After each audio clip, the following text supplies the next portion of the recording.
Hello दोस्तों, स्वागत है आपका अपने चैनल एग्जामिज़न पे। तो फिर से मैं हाजिर हूँ 16 मार्च 2021 के इंपॉर्टेंट इवेंट्स के साथ। आप वीडियो ध्यान से देखें क्योंकि लास्ट में आपको 2 क्वेश्चंस के जवाब देने हैं। आज का पहला क्वेश्चन है, वर्क फोर्स में नए पेरेंट्स को सपोर्ट करने के लिए व्हील्स ऑफ लव प्रोग्राम किसने लॉन्च किया है? तो wheels of love programme Tata Motors ने लॉन्च किया। किसने? टाटा मोटर्स ने। देखिए, जो टाटा मोटर्स है या टाटा ग्रुप है वो अपने यहाँ एम्प्लॉयज़ का काफ़ी ज़्यादा ध्यान रखता है। तो उसको देखते हुए टाटा मोटर्स ने नए पेरेंट्स के लिए wheels of love programme launch किया है। एक तरह से टाटा मोटर्स अपने यहाँ प्रोग्रेसिव कल्चर्स को बढ़ावा दे रहा है और डाइवर्सिटी इंक्लूजन को प्रायोरिटाइज कर रहा है या फिर प्रमोट कर रहा है। तो याद रखिएगा, wheels of love programme Tata Motors ने लॉन्च किया है। टाटा मोटर्स की बात करें 1945 में स्थापना हुई थी। हेडक्वार्टर है इसका मुंबई में। टाटा ग्रुप के चेयरमैन कौन है? नटराजन चंद्रशेखरन। टाटा मोटर्स के वर्तमान में सीईओ कौन है? ग्युंटेर बशचेक। लेकिन याद रखिएगा, नए सीईओ का अपॉइंटमेंट हो गया है जो 1 जुलाई से अपनी जगह ले लेंगे। वो भी हम लोग पढ़ चुके हैं। टाटा मोटर्स के नए सीईओ कौन अपॉइंट हुए हैं? तो मार्क लिस्टोसेला। मार्क लिस्टोसेला आपको पीडीएफ में मिलेगा, डोंट वरी। नेक्स्ट क्वेश्चन है, स्वामी चिदभवानंद की जो भगवत गीता है उसका किंडले वर्जन किसने लॉन्च किया है? तो स्वामी चिदभवानंद जी की जो भगवत गीता है उसका किंडले वर्जन पीएम मोदी ने लॉन्च किया। किसने? पीएम मोदी ने। ये है श्रीमद् भगवत गीता। ये स्वामी जो चिदभवानंद जी हैं उनकी भगवत गीता है। इसका डिजिटल वर्जन या फिर किंडले वर्जन लॉन्च किया किसने? प्राइम मिनिस्टर मोदी ने। 5 लाख कॉपियां बिक चुकी हैं स्वामी चिदभवानंद जी की भगवत गीता की, याद रखिएगा। स्वामी चिदभवानंद जी देखिए, तमिलनाडु के तिरुचिरापल्ली में श्री रामकृष्ण तपोवन आश्रम है। क्या है? श्री रामकृष्ण तपोवन आश्रम कहाँ है? तमिलनाडु के तिरुचिरापल्ली में। श्री रामकृष्ण तपोवन आश्रम के फाउंडर कौन है? स्वामी चिदभवानंद। उन्हीं के द्वारा भगवत गीता का ये वर्जन लिखा गया था जिसका किंडले वर्जन पीएम मोदी ने लॉन्च किया। यहाँ पे देखिएगा, स्वामी चिदभवानंद जी स्वामी विवेकानंद जी को बहुत मानते थे और उन्हीं के मदरसे में पढ़ाई की है उन्होंने, या फिर स्वामी विवेकानंद जी के मदरसे से ही इंस्पायर है स्वामी चिदभवानंद जी। नेक्स्ट क्वेश्चन है, अपसर्ज एक 12 सप्ताह का प्री इंक्यूबेशन प्रोग्राम है। प्री इंक्यूबेशन प्रोग्राम किसके लिए होता है? एंटरप्रेन्योर्स के लिए या फिर स्टार्टअप्स के लिए होता है। देखिएगा, आपको बताना है तेलंगाना गवर्नमेंट द्वारा किस कंट्री के साथ इस अपसर्ज प्रोग्राम के लिए पार्टनरशिप की गई है। तो तेलंगाना गवर्नमेंट ने ऑस्ट्रेलिया के साथ अपसर्ज प्रोग्राम के लिए पार्टनरशिप की है। किसके लिए? Upsurge programme. अपसर्ज प्रोग्राम के तहत वुमेन एंटरप्रेन्योरशिप पर ध्यान दिया जाएगा। देखिए, तेलंगाना गवर्नमेंट का एक इनिशिएटिव है वी हब इनिशिएटिव। वी हब इनिशिएटिव ये वुमेन एंटरप्रेन्योर्स के लिए है। उनके जो भी फिनेंशियल रिस्क हैं या फिर फिनेंशियल इंडिपेंडेंसी है उन सब पर ध्यान देता है वी हब इनिशिएटिव। वी हब इनिशिएटिव इसका है तेलंगाना गवर्नमेंट का। और ये जो अपसर्ज प्रोग्राम है ये वी हब का बढ़ा हुआ रूप है, यानी नेक्स्ट लेवल का रूप है। तो अपसर्ज प्रोग्राम वुमेन एंटरप्रेन्योरशिप के लिए लॉन्च किया गया है तेलंगाना गवर्नमेंट और ऑस्ट्रेलियन गवर्नमेंट के साथ मिलकर। ऑस्ट्रेलिया गवर्नमेंट ने पहली बार ऐसा कोई इंटरनेशनल पार्टनरशिप की है वी हब के लिए। तो याद रखिएगा, ऑस्ट्रेलिया तेलंगाना गवर्नमेंट का जो वी हब इनिशिएटिव है उसका पहला इंटरनेशनल पार्टनर है, ये भी याद रखिएगा। तेलंगाना गवर्नमेंट की बात करें, ये है मैप में तेलंगाना में याद रखिएगा इंडिया का biggest floating solar power plant बन रहा है जिसकी कैपेसिटी है 100 मेगावाट। ये हम लोगों ने कल ही पढ़ा था। इंडिया का biggest floating solar power plant कहाँ बन रहा है? तेलंगाना में। तेलंगाना की कैपिटल आपको पता ही है। सीएम कौन है? के चंद्रशेखर राव। गवर्नर कौन है तेलंगाना की? तमिलसाई सौंदरराजन जी। नेक्स्ट क्वेश्चन है, भारत ई मार्केट ये एक पोर्टल है ई कॉमर्स के लिए। आपको बताना है भारत ई मार्केट पोर्टल को ऑन बोर्डिंग वेंडर्स के लिए किसने लॉन्च किया है? तो confederation of all India traders. Confederation of all India traders ने भारत ई मार्केट पोर्टल लॉन्च किया है। ये देख लीजिए, भारत ई मार्केट ये ई कॉमर्स पोर्टल है सभी वेंडर्स के लिए। किसने लॉन्च किया है? Confederation of all India traders यानी केट ने लॉन्च किया है। ये जो भारत ई मार्केट पोर्टल है ये वेंडर्स को या फिर बिजनेसेस जो बिजनेस कर रहे हैं उन लोगों को ये फैसिलिटी प्रोवाइड करेगा कि वो अपनी ई दुकान ओपन कर सके। अभी क्या करता है, फ्लिपकार्ट लोगों की फ्रेंचाइजी से पार्टनरशिप करता है, फिर वहाँ से डिलीवर होके आता है, लेकिन डायरेक्टली लोग अपनी ई दुकान ओपन कर पाएंगे भारत ई मार्केट पोर्टल के द्वारा। भारत ई मार्केट पोर्टल प्योरली इंडियन है। लॉन्च इसने किया है confederation of all India traders ने। टारगेट है कि दिसंबर 2021 तक 7 लाख ट्रेडर भारत ई मार्केट पर अपनी ई दुकानें बना लेंगे।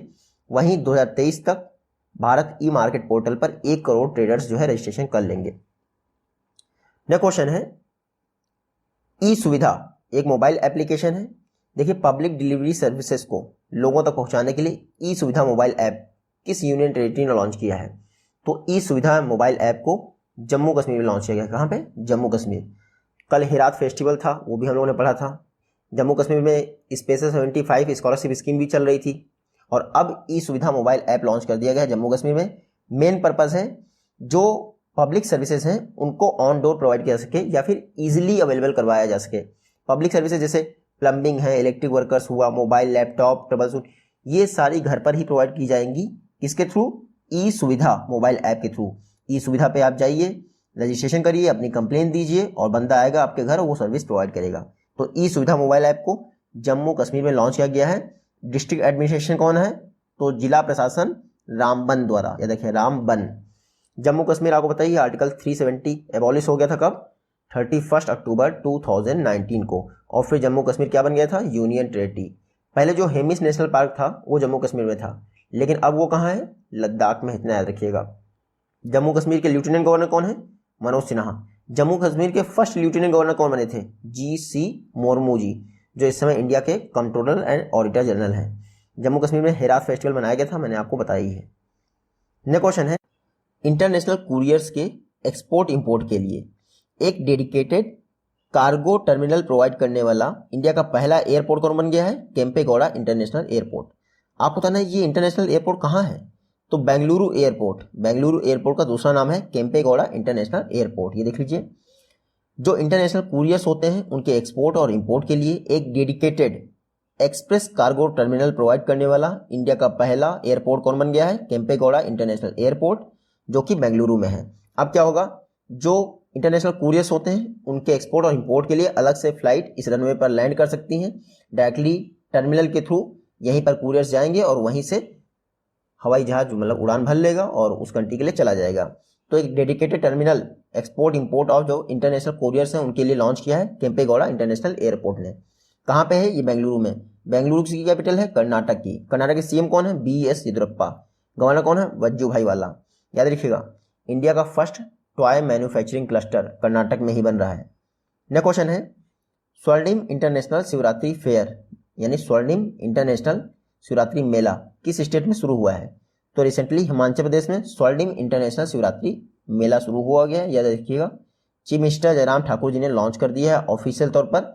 ये स्वर्णिम अंतर्राष्ट्रीय शिवरात्रि मेला कहाँ पे लॉन्च किया है? हिमाचल प्रदेश में पड्डल का एक मैदान है, वहीं पर लॉन्च किया गया है। इस दौरान जलेब नाम की एक शोभा यात्रा निकाली जाएगी। तो आपसे एग्जाम में पूछ सकते हैं, जलेब शोभा यात्रा कहाँ पे निकाली गई है? हिमाचल प्रदेश में निकाली गई है। उसके अलावा पगड़ी सेरेमनी भी की जाएगी इसी स्वर्णिम इंटरनेशनल शिवरात्रि फेस्टिवल के दौरान। हिमाचल प्रदेश की बात करें तो ये है मैप में हिमाचल प्रदेश। आपने पिन वैली नेशनल पार्क सुना ही होगा, हिमाचल प्रदेश में ही है। 2 कैपिटल है इसकी, शिमला और धर्मशाला। CM कौन है? जयराम ठाकुर। गवर्नर कौन है? बंडारू दत्तात्रेय। और हिमाचल प्रदेश की हमीरपुर लोकसभा सीट से जो प्रत्याशी हैं, क्या नाम है? अनुराग ठाकुर। अनुराग ठाकुर पहले सर्विंग मेंबर ऑफ पार्लियामेंट बन गए हैं, जिनको टेरिटोरियल आर्मी में कैप्टन के तौर पर प्रमोट किया गया है। नेक्स्ट क्वेश्चन है, वर्ल्ड कंज्यूमर राइट डे, विश्व उपभोक्ता अधिकार दिवस, ये किस डेट को मनाया जाता है? तो हर वर्ष 15 मार्च को वर्ल्ड कंज्यूमर राइट डे मनाया जाता है।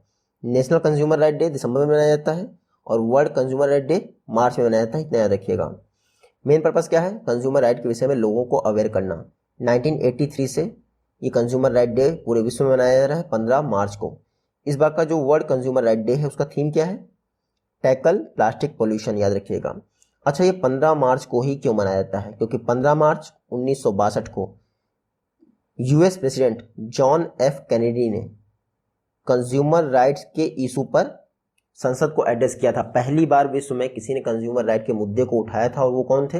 John F Kennedy, farmer US president. 15 मार्च 1962 को उठाया था। उन्हीं की याद में हर वर्ष 15 मार्च को ये वर्ल्ड कंज्यूमर राइट डे मनाया जाता है। इंडिया में कंज्यूमर राइट मूवमेंट कब शुरू हुआ था? 1966 में शुरू हुआ था, महाराष्ट्र से, याद रखिएगा। और उसी के बाद 1986 में इंडिया में कंज्यूमर राइट एक्ट पास किया गया है 9 दिसंबर को। नेक्स्ट क्वेश्चन है, इंडिया जो है चौथे नंबर पे आ गया है फॉरेन करेंसी एसेट्स या फिर फॉरेक्स रिजर्व के मामले में। आपको बताना है इंडिया किस कंट्री को पीछे छोड़ के फॉरेक्स रिजर्व के मामले में चौथे नंबर पे आ गया है।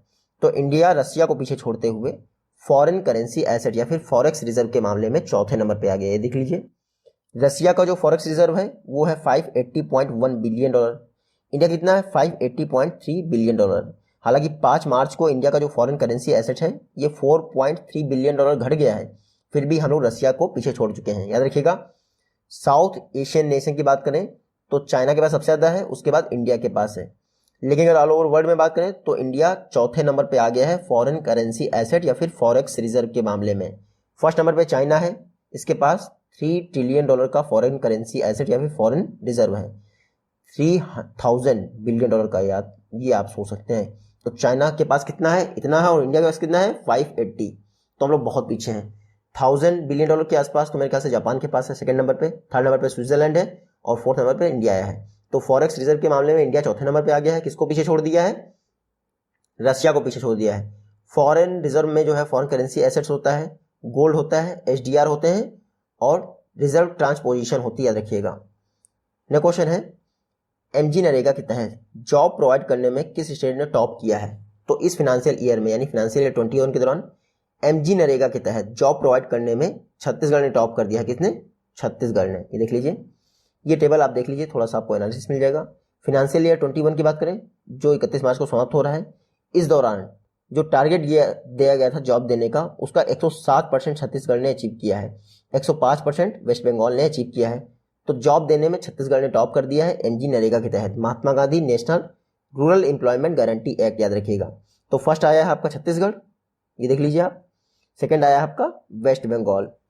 बाकी थर्ड फोर्थ तो रटने की जरूरत नहीं है। एमजी नरेगा याद रखिएगा, Mahatma Gandhi national rural employment guarantee act 2005 में पास हुआ था। राइट टू वर्क प्रोवाइड करता है, यानी काम का अधिकार, 100 दिन का काम आपको मिलना ही है ग्रामीण एरियाज में। याद रखिएगा। उसके अलावा ये एमजी नरेगा एक्ट पास हुआ था 2005 में, लेकिन एमजी नरेगा एक्ट लागू कब हुआ था? तो 1 वर्ष बाद 2006 में। अच्छा, ये एक्ट पहली बार प्रपोज किसने किया था? तो पीवी नरसिम्हा राव जी की गवर्नमेंट ने 1991 में प्रपोज किया था। नेक्स्ट क्वेश्चन है, राशिद खान, इन्होंने वर्ल्ड रिकॉर्ड बना दिया है एक सिंगल टेस्ट में मैक्सिमम ओवर फेंकने का। आपको बताना है राशिद खान किस कंट्री के क्रिकेटर हैं? तो राशिद खान अफगानिस्तान के क्रिकेटर हैं। आपको याद रखना है कहाँ के हैं? अफगानिस्तान। ये देख लीजिए, ये है राशिद खान। राशिद खान अफगानिस्तान के स्पिनर हैं। इन्होंने विश्व में किसी एक टेस्ट में सबसे ज़्यादा ओवर फेंकने का रिकॉर्ड बनाया है। एक ही टेस्ट में इन्होंने 99.2 ओवर अकेले फेंक दिए हैं। यानी आप समझ सकते हैं, 6 से मल्टीप्लाई कर दीजिए 99.2 को, इतनी बॉलें इन्होंने फेंकी हैं एक टेस्ट में। इसके पहले ये सबसे ज़्यादा ओवर फेंकने का रिकॉर्ड किसके नाम था? ऑस्ट्रेलिया के स्पिनर शेन वॉर्न के खिलाफ, मतलब कि नाम था ये रिकॉर्ड, याद रखिएगा। 98 ओवर फेंके थे इन्होंने, और अब राशिद खान ने 99 ओवर फेंक दिए हैं। रिसेंटली एक टेस्ट हो रहा था, अबू धाबी में टेस्ट हो रहा था, किसके खिलाफ? जिम्बाब्वे के खिलाफ हो रहा था। अफगानिस्तान के बॉलर राशिद खान ने ये वर्ल्ड रिकॉर्ड बनाया है। T20 जो रैंकिंग है उसमें बॉलर में राशिद खान में वर्ल्ड में टॉप पे है, इतना याद रखिएगा। नेक्स्ट क्वेश्चन है, RH-560 ये एक साउंडिंग रॉकेट है। पर्पस क्या है? जो न्यूट्रल विंड्स होती हैं या फिर प्लाज्मा डायनेमिक्स होते हैं, उनके एटीट्यूडनल वेरिएशंस की स्टडी करने के लिए। आपको बताना है कि RH-560 साउंडिंग रॉकेट किस स्पेस एजेंसी ने लॉन्च किया है? तो RH-560 ये रॉकेट लॉन्च किया है इसरो ने। इसरो इस समय बहुत सारा काम कर रहा है। रिसेंटली उसने न्यूट्रल विंड्स और प्लाज्मा डायनेमिक्स की स्टडी के लिए एक साउंडिंग रॉकेट नाम किया है RH-560। किसने लॉन्च किया है? इसरो ने।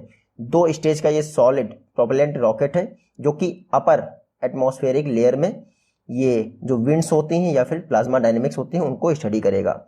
इसरो ने पहली बार साउंडिंग रॉकेट नहीं लॉन्च किया है। शुरुआत ही इसरो ने 1965 में साउंडिंग रॉकेट से ही की थी, याद रखिएगा। तो रिसेंटली RH-560 नाम का साउंडिंग रॉकेट इसरो ने लॉन्च किया है। इसरो इसमें इसलिए चर्चा में है क्योंकि नासा के साथ मिलकर इसरो निसार प्रोजेक्ट पे काम कर रहा है। NASA ISRO synthetic armature radar. देखिए, निसार ऐसा पहला सैटेलाइट होगा जिसमें 2 बैंड प्रोवाइड किए जाएंगे अर्थ ऑब्जर्वेशन के लिए। L और S बैंड दोनों होंगे इसमें। इसरो की बात करें तो 15 अगस्त 1969 को स्थापना हुई थी। किसने की थी? विक्रम साराभाई, जिनको फादर ऑफ इंडियन स्पेस भी कहते हैं। इसरो का हेडक्वार्टर कहाँ है? बेंगलुरु में। वर्तमान में इसरो के डायरेक्टर कौन है? के सिवान। नेक्स्ट क्वेश्चन है, एशिया पैसिफिक रीजन के लिए American tower company American tower Corp कह दीजिए आप, उनका प्रेसिडेंट किसे बनाया गया है? तो एशिया पैसिफिक रीजन के लिए अमेरिकन टावर कॉर्प का प्रेसिडेंट बनाया गया है संजय गोयल को। ये देख लीजिए, ये हैं संजय गोयल जी। इनको अमेरिकन टावर का ऑल ओवर कंट्री के लिए, ऑल ओवर वर्ल्ड के लिए वाइस प्रेसिडेंट बनाया गया है, लेकिन एशिया पैसिफिक रीजन के लिए प्रेसिडेंट बनाया गया है। तो याद रखिएगा, संजय गोयल जी को अमेरिकन टावर कॉरपोरेशन का ऑल ओवर वर्ल्ड के लिए एग्जीक्यूटिव वाइस प्रेसिडेंट बनाया गया है और एशिया पैसिफिक रीजन के लिए प्रेसिडेंट बनाया गया है। आपसे यही पूछेंगे, अगर नाम पूछेंगे इनका, संजय गोयल। संजय गोयल ने किसको रिप्लेस किया है? तो संजय गोयल ने अमित शर्मा को रिप्लेस कर दिया है, याद रखिएगा। संजय गोयल 2007 से काम कर रहे हैं अमेरिकन टावर के साथ। अब इनको ऑल ओवर यानी ग्लोबल लेवल पर अमेरिकन टावर कॉरपोरेशन का वाइस प्रेसिडेंट बना दिया गया है। अमेरिकन टावर कंपनी ये नहीं पूछेंगे, बोस्टन में इसका हेडक्वार्टर है, इतना याद रखिएगा। सीईओ कौन है? टॉम बर्लेट। नेक्स्ट क्वेश्चन है, global Ayurveda event recently PM Modi ने किस इंडियन स्टेट में इनॉग्रेट किया है? तो प्राइम मिनिस्टर मोदी ने केरल में ये ग्लोबल आयुर्वेदा इवेंट इनॉग्रेट किया है। याद रखिएगा, लार्जेस्ट वर्चुअल इवेंट है आयुर्वेदा के ऊपर। तो largest virtual global Ayurveda event PM Modi ने लॉन्च किया है केरल में। तो आपको पता ही है, न्यू नॉर्मल क्या है? न्यू नॉर्मल ये है कि आप सोशल डिस्टेंसिंग का फॉलो करें और हमेशा ये सोच के रहें कि कोरोना कभी भी हो सकता है। तो न्यू नॉर्मल यही सिचुएशन है।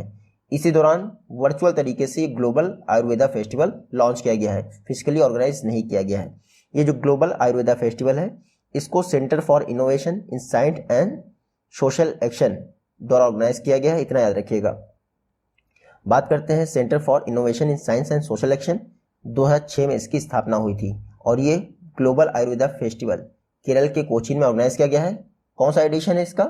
चौथा एडिशन है। तो fourth global Ayurveda festival Kerala के कोचीन में पीएम मोदी ने इनॉग्रेट किया है। नेक्स्ट क्वेश्चन है, वर्ल्ड सर्वे ऑफ सीईओ के अनुसार वर्ल्ड का मोस्ट अट्रैक्टिव ग्रोथ डेस्टिनेशन कौन कंट्री है? तो वर्ल्ड सर्वे ऑफ सीईओ के अनुसार यूएस वर्ल्ड का मोस्ट अट्रैक्टिव ग्रोथ डेस्टिनेशन बना हुआ है, यानी अगर जिनको आगे बढ़ना है तो वो यूएस की तरफ भागते हैं। इंडिया इस मामले में 5वें नंबर पे है, एक प्लेस का नुकसान हुआ है, इंडिया को यूके ने सरपास कर दिया है। तो याद रखिएगा, रिसेंटली एक वर्ल्ड सर्वे ऑफ सीईओ जारी हुआ, यानी जो चीफ एग्जीक्यूटिव ऑफिसर्स होते हैं डिफरेंट कंट्रीज के, उनके द्वारा एक सर्वे जारी किया गया। उसमें बताया गया कि यूनाइटेड स्टेट यानी कि यूएस वर्ल्ड का मोस्ट अट्रैक्टिव ग्रोथ डेस्टिनेशन है। इंडिया 5th प्लेस पे आ गया है क्योंकि इंडिया को यूके ने सरपास कर दिया है। चौथी बार ये ग्लोबल सीईओ सर्वे जारी किया गया है, जिसमें यह बताया गया है कि इंडिया जो है 5th प्लेस पे आ गया है मोस्ट अट्रैक्टिव ग्रोथ डेस्टिनेशन के मामले में। जापान 6वें प्लेस पे हो गया है, ये देख लीजिए, ऑस्ट्रेलिया को पीछे छोड़ के। तो इंडिया से पीछे है जापान, तो ये कोई खास बात नहीं है। पीडब्ल्यूसी ने जारी किया है चौथा एनुअल ग्लोबल सीईओ सर्वे। नेक्स्ट क्वेश्चन है, 27th हुनर हाट किस इंडियन सिटी में ऑर्गेनाइज किया गया है या फिर स्टार्ट किया गया है? तो 27th हुनर हाट भोपाल में स्टार्ट हो गया। कहाँ पे? भोपाल में। देख लीजिए, 27वां हुनर हाट भोपाल में इनॉग्रेट कर दिया गया है। हुनर हाट आपको पता ही है, जो माइनॉरिटी कमेटी है उनके प्रोडक्ट को प्रमोट किया जाता है हुनर हाट में। मिनिस्ट्री ऑफ माइनॉरिटी अफेयर्स द्वारा इसको ऑर्गेनाइज किया जाता है। थीम क्या है? Vocal for local. अगला हुनर हाट यानी कि 28th हुनर हाट 26 मार्च से लेकर 4 अप्रैल को ऑर्गेनाइज होगा। कहाँ पे? नई दिल्ली में। देखिए, 23वां हुनर हाट रामपुर में हुआ था, 24वां कहाँ हुआ? लखनऊ में हुआ, 25वां मैसूर में हुआ, 26वां कहाँ हुआ? ये याद नहीं आ रहा मेरे को, लेकिन 27वां कहाँ हुआ है? भोपाल में, इतना याद रखिएगा। Hunar Haat ministry of tribal affairs द्वारा उस्ताद प्रोग्राम के तहत मनाया जाता है, उस्ताद स्कीम। नेक्स्ट क्वेश्चन है, इंटरनेशनल डे ऑफ मैथमेटिक्स ये किस डेट को सेलिब्रेट किया जाता है? तो इंटरनेशनल डे ऑफ मैथमेटिक्स ये देख लीजिए 14 मार्च को हर वर्ष सेलिब्रेट किया जाता है। मैथमेटिक्स की इंपॉर्टेंस को ऑल ओवर वर्ल्ड में फैलाने के लिए international day of mathematics observe किया जाता है 14 मार्च को। कौन ऑब्जर्व करता है? UNESCO, United Nation Educational Scientific and Cultural Organization. देखिए, कुछ समय पहले ये जो 14 मार्च है इसको पाई डे के रूप में ऑब्जर्व किया जाता था, लेकिन 1988 में लैरी शॉ ने इसको इंटरनेशनल मैथमेटिक्स डे के रूप में सेलिब्रेट करना स्टार्ट कर दिया। इस बार थीम क्या है इंटरनेशनल मैथमेटिक्स डे का? Mathematics for a better world. क्या है theme? Mathematics for a better world. UNESCO की बात करें तो 16 नवंबर 1945 में स्थापना हुई थी। हेडक्वार्टर इसका पेरिस में है। ऑड्रे अजोले इसकी हेड है यूनेस्को की। लास्ट क्वेश्चन आज, फेमस पर्सनालिटीज रिसेंटली जिनका निधन हो गया। पहले हैं गुडविल ज्वेलेथिनी, दूसरे हैं लव ओटेंस। ये देख लीजिए, ये हैं गुडविल ज्वेलेथिनी, ये साउथ अफ्रीका के किंग रह चुके हैं। गुडविल ज्वेलेथिनी, रिसेंटली इनका निधन हो गया है, आपको याद रखना है। गुडविल ज्वेलेथिनी साउथ अफ्रीका से बिलोंग करते हैं, निधन हो गया। दूसरे कौन है? लव ओटेंस, ये हैं लव ओटेंस। आपने कैसेट चलाई होंगी ना गाने में, जिनमें 2 साइड होता था, पलटना पड़ता था, उसको इन्वेंट करने का काम इन्होंने किया था। तो डच कंपनी के ये, मतलब कि डच, जो आप पोर्चुगल कहते हैं ना जिसको, कि नेदरलैंड कहते हैं मेरे ख्याल से, हाँ नेदरलैंड कहते हैं डच, ठीक है, उसके इन्वेंटर थे कैसेट्स के, लव ओटन। रिसेंटली इनका भी निधन हो गया। ये है आज की वीडियो से क्वेश्चन। आई होप कि आप इजीली इन दोनों का जवाब दे पाएंगे। जल्दी मिलते हैं आपसे नेक्स्ट वीडियो में, तब तक के लिए take care, good bye and